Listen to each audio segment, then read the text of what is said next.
Good morning all of you, how are you, कैसे हो आप सभी।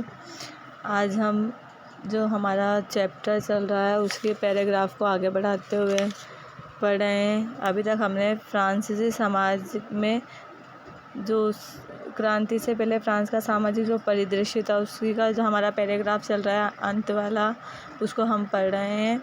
हमने कल यहाँ तक पढ़ लिया था कि मतलब कि जो राजा के द्वारा जो भूमि दी जाती है उसमें 90% लोगों को दी जाती है, लेकिन उसमें केवल 60% लोग ही ऐसे होते हैं जिनको भूमि प्राप्त होती है और उनका अधिकार होता है उस पर। बाकी को नहीं मिल पाती है वो भूमि। तो उसके आगे वाले पैराग्राफ को हम पढ़ेंगे। तो peasant were bound to render service to the lord, to toil in the lord house and field, to serve in the army और to toil in public project. तो जो पीजेंट मतलब जो किसान होते हैं, वर बाउंड का मतलब होता है बाध्य होना, किसी भी चीज़ को करने के लिए बाध्य होते हैं। तो जो peasant were bound to render service, यानी कि जो किसान होते हैं स्वामी को सेवाएं प्रदान करने के लिए क्या होते हैं, बाउंड यानी कि बाध्य होते हैं। लॉर्ड मतलब होता है स्वामी जो होता है, उनका जो मालिक होता है। तो जो किसान होते हैं वो अपने मालिक को सेवाएं प्रदान करने के लिए क्या होते हैं, बाध्य होते हैं। To toil in the lord house, स्वामी के घरों में,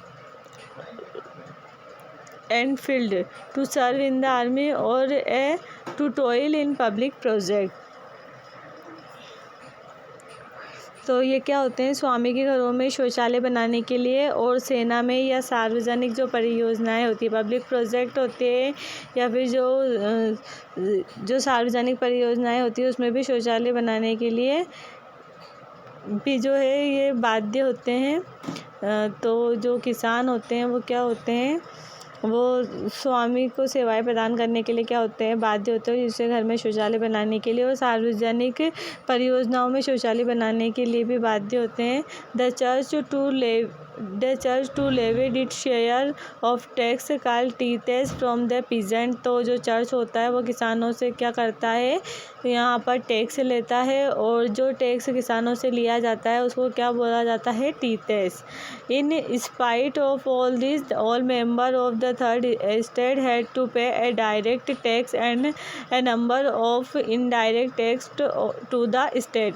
तो क्या होता है, तो इनसे जो किसानों से जो वसूल करता है टैक्स, उसको टीथस के नाम से जाना जाता है।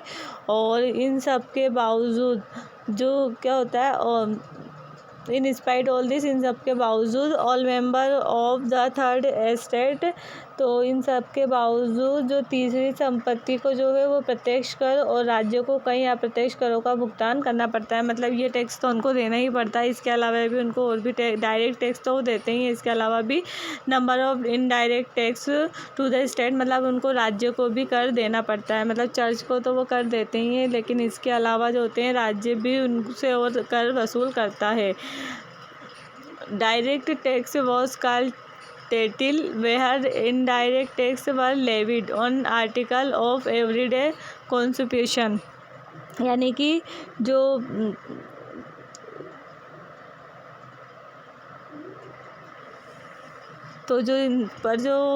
डायरेक्ट कर जो लगाया गया था उसको तो टेलिल बोला जाता है, और जो इनडायरेक्ट कर होता है उसको लेवीवेट मतलब होता है जो अप्रत्यक्ष कर जो होता है उसको नमक या तंबाकू जैसे रोज़मर्रा की खपत के उस पर लगाया गया था। मतलब एवरीडे जो कंज्यूमेशन, यानी कि कंज्यूमेशन मतलब है तंबाकू या जो रोज़मर्रा के लिए जो चीज़ें ये यूज़ करते थे उस पर ये लगाई गई थी।